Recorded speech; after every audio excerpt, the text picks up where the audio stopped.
स्वागत आहे तुमचं आपल्या नवीन ब्लॉगमध्ये. सकाळच्या वाजल्यात 7:30 आणि आत्ताच एवढ्यातच उठून निघालो मुल्ला डाव्यावरनं. उठायचं होतं 3 वाजता पण जागच नाही आली, त्याच्यामुळं आत्ता उठलोय. आणि त्यात वॉचमॅननं उठावलं नाही उठावलं मला काय माहीत नाही, पण तो म्हणतो उठावलं पण तुम्ही काय उठला नाही. पण काय माहीत आता उठावलं का नाही उठावलं त्याची त्यालाच माहिती आहे. आणि आता निघालोय पण फ्रेश वगैरे काय झालं नाही, फक्त स्टार्टर मारला 1-5-10 मिनटं गाडी चालू ठेवली ना निघालोय. कारण की विषय कसा होतो तिथे एवढं गार लागते ना भावांनो की प्रमाणाच्या बाहेर. आणि ते जर्किंग राहिले माझं घरी, काय बोलायचंच काम नाही. पाय बी पूर्ण सून पाडले तर माझं. म्हणलं पहिल्यांदा ऊन पडू द्या, ऊन पडल्या मग बघायला फ्रेश व्हायचं किंवा मग ह्याला आपलं काय ते लक्ष्मी हॉटेलला जाऊन फ्रेश व्हायचं. विषय कसा होतो एवढं गार लागतंय तर ते पाणी सुद्धा एवढं गार म्हणजे झालंय की हातात सुद्धा घेऊ वाटणं झालं. मी गेलो होतो फ्रेश व्हायला पण पाणी सुद्धा हातात घेऊ वाटणं झालं, एवढं गार पाणी पडलंय. काय तुम्हाला सांगायचंय की बेकार काम करतात असले. आता मी बघितलंय आत्ता एवढ्यातच की असल्या गारट्या सुद्धा ऊसवाली गाडी भरायला चालत. मांडलं पाहिजे भाऊनं त्यांना. ऊस तोडून असल्या सकाळ सकाळ गाडी भरायची म्हणजे बेकार काम आहे, अवघड आहे. आंबा सकाळ सकाळ हलका हलका ऊन पडायला लागल्या. सकाळ झाली पण हलका हलकं ऊन पडायला लागले, आत्ताशी दिसायला लागले ऊन पडत आहे म्हणून. पण बेकार अवस्था भावानं इकडं कर्नाटकमध्ये. आपल्या इकडे कसं काय महाराष्ट्रात काय माहीत नाही, पण कर्नाटकात बेकार हालत आहे. लय गार लागतंय, लय बेकार मारणाचं गार लागतंय. आणि त्या जर्की घर राहिलं ना माझं काय बोलायचंच काम नाही. आत्ता बघा गाड्या सगळ्या बऱ्यापैकी हळूहळू बाहेर निघायला लागल्या.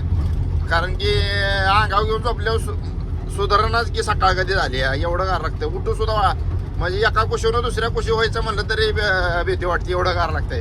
त्याच्यामुळं बेकार काम करायचं. आता बघू इथून लक्ष्मी हॉटेलला जायला 7 तारखेला जायला कमसे कम तास 1.5 तास लागेल. 2 तास पकडून झाला म्हणजे नाही म्हटलं तरी आपण 9-9:30 पर्यंत आपण ह्याला पोचल 7 तारखेला. तिथं बघूया नाश्ता वगैरे काही केला तर करूया, नाहीतर मग आपलं चहा वगैरे घेऊन फ्रेश वगैरे होऊन मग तिथून निघूया. मग जेवणाला काय शक्यतो महाराष्ट्रात जेवण होईल आपलं. महाराष्ट्रात एंट्री झाल्यावर कमसे कम महाराष्ट्रात एंट्री करायला 12-1 वाजता आपल्याला. लवकर बी होईल सांगू शकत नाही, पण 12-1चा टायमिंग कमसे कम. आता मी कसं होतं 7 वाजता उठल्यावर 12 वाजेपर्यंत बॉर्डरला जाते गाडी माझ्या माहितीनुसार तरी. पण तरी बी बघूया आता किती वाजता पोचते काय. तर चला बघूयात आपण पहिल्यांदा नाश्ता. नाही तर मग 7 तारखेच्या ऐवजी आपण इथं बेळगावमध्ये पण एक नाश्ता आहे म्हणजे भेटतो त्या आपल्या चौकात. आपण जे बेळगाव संपून गेलं का नाही काकतीच्या आसपास, काकती पण पास करून गेल्यावर वाणिज्याच्या त्या चौकात मिळतो नाश्ता. तिथं पण करू शकतो नाश्ता, काय विषय नाही. पण बघूया आता तिथे गेलो नाश्त्यावाला आहे नाही त्या हिशोबावर मग थांबूया नाश्त्याला. तिथं पण चांगला नाश्ता भेटतो, उडीदवडा इडली वगैरे काय भरपूर काय मिळतं, राईस मिळतो, पोहे मिळते. बघू आता तिथं जाऊन जर भेटला नाश्ता तर मग तिथंच ब्रश वगैरे करून नाश्ता करून 8:55 झाल्यात, 9 वाजले त्या. आणि थांबलो इथं नाश्त्याला. आणि आपलं जोडीदार पण आहे 12 टायरवरचा, तिथं गाडी लागली त्याची 12 टायर. बघूया आता इथून नाश्ता बिष्टा करून फ्रेश बिश होऊन निघूया इथून. कारण की उशीर झाला आता आपल्याला बी जायला. नाश्ता बिष्टा करणारे निघणार आहे, काय जास्त नाही. तिथं बाथरूमची सोय आहे, बाथरूम वगैरे करणारे निघणार आहे. वेळ झाला आहे नाही त्याच्यामुळं. तर चला बघू नाश्ता. 9:17 झाल्यात, नाश्ता केला नाही, चहा वगैरे फक्त पेलो आम्ही निघालो. कारण की विषय असा झाला की सगळे जोडीदार पहिले म्हणजे तसं 12 टायरवर होतो जेव्हापासून मी, म्हणजे सगळ्यात लहान मीच होतो 12 टायरवर. या म्हणजे सगळे पहिल्यापासून 12 टायर चालवत होते. हे सगळे म्हणजे आपल्याला गाडी शिकवल्या यांना, म्हणजे कसे चालवायचे काय केलं त्यांना रस्ता बिस्ता दाखवला आपल्याला. ते मग त्याच्यामुळं थांबलो त्यांच्या सोबत जरा चहा बी पेलो. ते म्हणजे नाश्त्याचं कसं तर म्हणलं नाश्ता बिष्टा काय करणार करायचा होता नाश्ता, पण त्यांना केला का नाही माहीत ना आपल्याला, आपण कसं काय डायरेक्ट नाश्ता करणार असा विषय ना. ते म्हणलं आपलं नाही म्हणलं पण नुसतं चहा पिऊन फ्रेश होऊन येणार आहे. मग फ्रेश झालो, फ्रेश वगैरे गेला आणि निघालो होता. ते पण नाही ते म्हणजे कमसे कम तुम्ही मला वाटतं काहीतरी 2017-18ला काहीतरी गाडी धंद्यात आलो. त्यावेळेस पहिली पिकअप चालवत होतं, त्यानंतर 12 टायर चालवला होता मी. 12 टायरवर जसं आलो तसं यांच्या संग ओळखी म्हणजे भरपूर त्यांना मला म्हणजे असं गाडीचा रस्त्याची माहिती वगैरे किंवा गाडी चालवायची कसं काय, कुठं ट्रॅफिकमध्ये कशी चालवायची काय. कारण की फर्स्ट टाईम 12 टायर चालवत होतो मी त्या टायमिंगला. त्याच्यामुळं सगळं लय म्हणजे मला त्यांना सहकार्य केलं गाडी बिडी चालवायला शिकवायला. त्याच्यामुळं आहे ते म्हणजे ते पहिल्यापासून एक आहे. पण आतापर्यंत तरी पहिल्यापासून म्हणजे एवढे सगळे नाही ती जवळ म्हणजे अशी आता कॉन्टॅक्टमध्ये एक दोघं तिघं जण आहेत कॉन्टॅक्टमध्ये तेवढंच फक्त. आणि आत्ता आलो आपण हाततर्कीच्या टोल नाक्यावर. एवढे काय सगळे आपल्या कॉन्टॅक्टमध्ये नाही ते पण आहे जेवढे आहे ते एक दोघं तिघं जण तेवढं सगळं आपण कधी कधी भेटतो. आलो भावांनो कर्नाटक बॉर्डर म्हणजे असं काय इथं काटा वगैरे काय नाही. महाराष्ट्र बॉर्डरला काटा आहे. हे बघा शिट्टी मारतोय आता इथं. हे RTO कर्नाटकचं. आमच्यात म्हणजे इथं काय असं म्हणजे विषय नाही की बाबा थांबलंच पाहिजे म्हणून. आम्ही तर काय थांबत नाही, जाताना पण थांबत नाही, येताना पण थांबत नाही. कारण की पहिल्यापासून बंदच आहे बॉर्डर ही. असं नाही की चालू आहे की काय. आणि त्यात 2-3 वेळा रेड पण पडली या बॉर्डरला तरी सुद्धा दाखली नाही त्या. तरी सुद्धा गाड्या थांबवते तिनं एंट्री वगैरे येते. एंट्री म्हणजे कसं होतं मोठ्या गाड्याला 100-200 रुपये एंट्री, आपल्याला काय 50 रुपये एंट्री. मोठी गाडी समजा गेली आपण जसं आलो आहे तसं मोठी गाडी एखादी पळून गेली तर मागं सुद्धा जाते 200-300 रुपयासाठी. पण आपलं काय मागे येतात का पण त्यांना माहिती 50 रुपयासाठी काय पळून फायदा आहे. आपल्याकडून घ्या ना 50 रुपये. हा फक्त एवढंच की बाबा हाईट असली किंवा समजा चवडा माल असतात. आपल्या गाडी चवडा माल बसत नाही ओढीशी वगैरे काय पण त्यांना थांबावं लागतं ओढीशी बिडीशीवाल्या गाड्याला.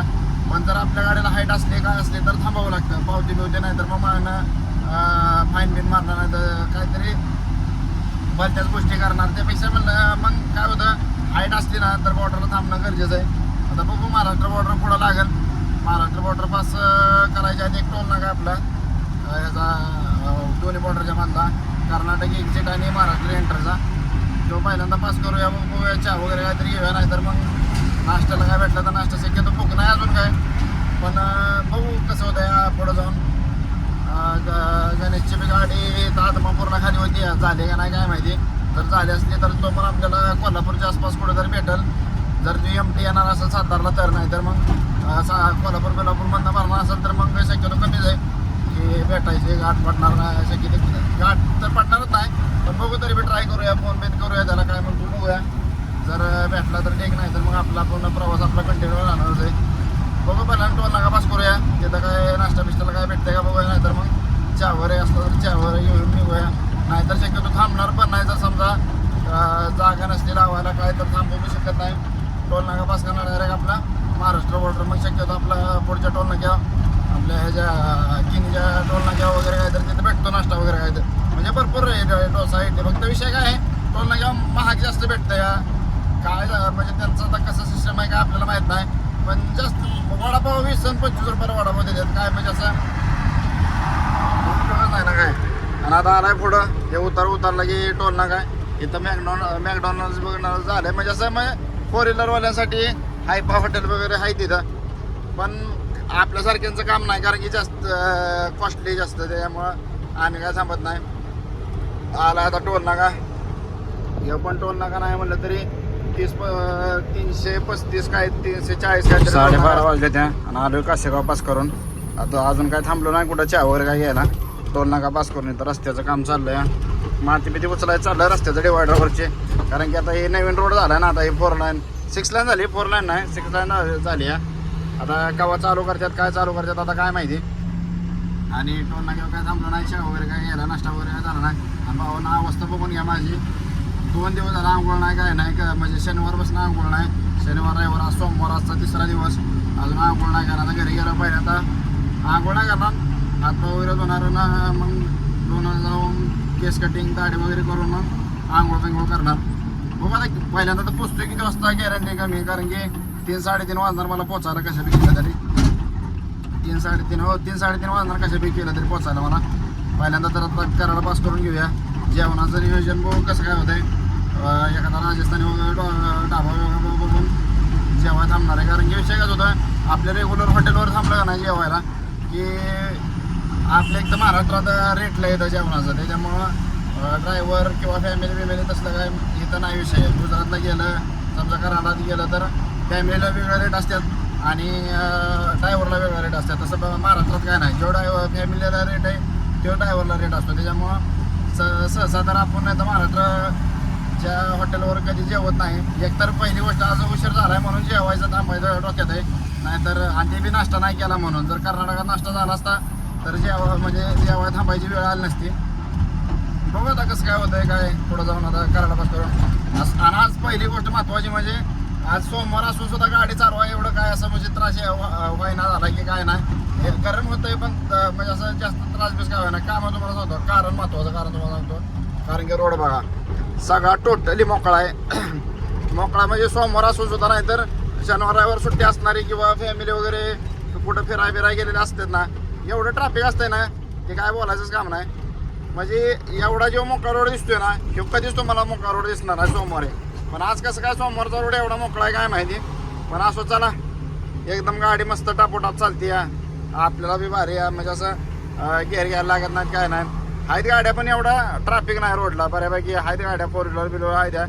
पण मोठ्या गाड्या पण जरा कमी दिसते त्या. काय माहिती आता कसं काय सुट्टीमुळं का काय. तर चला बघूया पहिल्यांदा कराडा पास करून घेऊया. आता आलेच कराड 5-6 किलोमीटर राहिले कराडा पास करून घेऊया आणि मग गोया जेवणाचं कसं काय एखादा राजस्थानी हॉटेल बिटेल लाभावे बघून जेवायला थांबूया. आलं भाऊन आपलं जेवण दूधशेव रोटी जेवण करूया आणि इथून निघूया. तर चला जेवण करूया. जेवण बिवण झालं. राजस्थानी हॉटेल आहे मस्त एकदम. राजस्थानी हॉटेलवरचं जेवणचं कसं विषय माहिती आहे का, त्रास होत नाही पोटाला. इथं काहीतरी राजस्थानी राजपुरोहित हॉटेल असं काहीतरी हॉटेल आहे आपल्या कराडच्या टोलनाक्याच्या मागं. एक नंबर जेवण बिवण आहे. मी काय मागवलं होतं शेवदूत मागवले होते कारण की आपल्याला शेवदूत आवडते त्याच्यामुळे शेवदूत जास्त करून राजस्थानी हॉटेलवर जेवायचं म्हटलं की शेवदूतच मागवतो मी. जास्त काय कुठली दुसऱ्या भाजीच्या भानगडीत पडत नाही मी. अण्णा जोरात आला बाबा दमाने की रे अण्णा. हे पाळवते गाड्या अण्णा लोक आहे. जेवण झाल्यावर थंबनेल बनवत बसलो होतो कारण की व्हिडिओ वगैरे करायचा आहे त्याच्यामुळे थंबनेल बनवत बसलो होतो. थंबनेल बनवून झाला आहे. व्हिडिओ रात्री नाही सकाळीच एडिट केली. व्हिडिओ एडिट झाला आहे सगळं झालं. आता थंबनेल झाला तर फक्त ॲड करायचा बाकी आहे. ॲड बीट झाला की मग आपलं आज संध्याकाळी 7 वाजता व्हिडिओ पडेल आपला. आता बघूया इथून घरी किती वाजता पोचतोय का. आता इथून पुढे गेल्यावर तासवड्याचा टोल नाका आहे. कराडच्या पुढं कराड पास करून आल्यावर तासवड्याचा टोल नाका आहे. तो पास करून आपल्याला तिथून काय एक 30-35 किलोमीटर सातारा आणि तिथून पुढं आपल्याला 40-42 म्हणजे थोडक्यात नाही मला तरी 70-75 किलोमीटर तासवड्याच्या टोल नाका. हा टोल नाका पास करून अजून आपल्याला नाही म्हणलं तरी 70-75 किलोमीटर जायचं आहे. बघू आता टोल नाक्यावर किती वेळात पास होत आहे काय. तर ट्रॅफिक आहे टोल नाक्यावर त्याच्यामुळं किती वेळ लागतोय काय माहिती पास करायला. पण तरी पण मला वाटतंय आता 2:48 म्हणजे 2:45 झाल्यात. कमसे कम आपल्याला जायला नाही म्हणलं तरी 4-4:30 वाजणारच. 4:30 कुठलं 5-6 वाजणारच आहे त्या घरी जायला. तरी पण बघूया आपण किती वेळ लागतोय काय कसं काय. अजून 70-75 किलोमीटर रनिंग बाकी आहे त्याच्यामुळं काय सांगू शकत नाही किती वेळ लागेल काय होईल. कारण की ट्रॅफिकचं काय सांगू शकत नाही इथून पुढं. कारण की हा टायमिंग आता इथून पुढं सगळा ट्रॅफिकचा चालू झाला. आता हे सगळे जाणारे मुंबईला पुण्याला जाणारे लोक चालू झाले त्याच्यामुळं सांगू शकत नाही ट्रॅफिक कधी लागेल आणि कधी नाही. तर चला टोल नाका पास करून घेऊ पहिल्यांदा. 4:30 वाजले ते आणि आता वाडापट्टीवर राईट टर्न मारून आलो या. आता मला वाटते काहीतरी शिवतर पास करून आलो आहे. शिवतर पास करून आंबवड्याच्या मागं आहे. शिवतर आणि आंबवड्याच्या मध्ये आत्ता. आणि वातावरण काय झालं काय माहीत पावसाचं झालं या. हे बघा वातावरण कसं झालं या. म्हणजे एकदम असं वाटतंय की एक 5-10 मिनिटात पावसाच पडणार आहे. एकदम आभाळ बिभाळ आल्यासारखं झालंय. कसं काय माहिती. कॅनल सोडलाय कधी सोडत नाही ती. कसं काय सोडलाय काय म्हणून पाणी जास्त असेल त्याच्यामुळं बहुतेक सोडलाय. नाही तर पावसाचं वातावरण झालंय त्याच्यामुळे ते पाणी सोडून दिलं जास्त ओव्हरफ्लो होणं. काय अवघडच काम आहे. आणि इथं ढाबा हे पोहण ढाबा. इथं ड्रायव्हरांना सारखी आंघोळीची सोय बी 24 तास पाणी असतं इथं. कधी बी या. नाईटला या दिवसा या पहाटा या कधी पण या पाणी तुम्हाला भेटणारच आंघोळीला. त्याच्यामुळे विषयच नाही. आणि फक्त जेवण नाही व्यवस्थित तिथं. आता आंघोळीची सोय वगैरे आहे. बाथरूमला जायचं म्हणलं तरी जागा बी आहे भरपूर जागा झाडं झुडपं आहे त्याच्यामुळे काय विषय येत नाही. आणि वातावरण हे असं पावसाचं झालं काय कळेना झालं या वातावरणाचं. गार पण लागतंय ऊन पण लागतंय. आता हळूहळू पावसा पडायला लागला तर मग काय समजायचं काय माहिती. 3 ऋतू एक संघ चालू झाल्यात काय माहिती. आता बघा आता इथून नाही म्हणलं तरी 1-1.5 तास लागेल घरी पोचायला.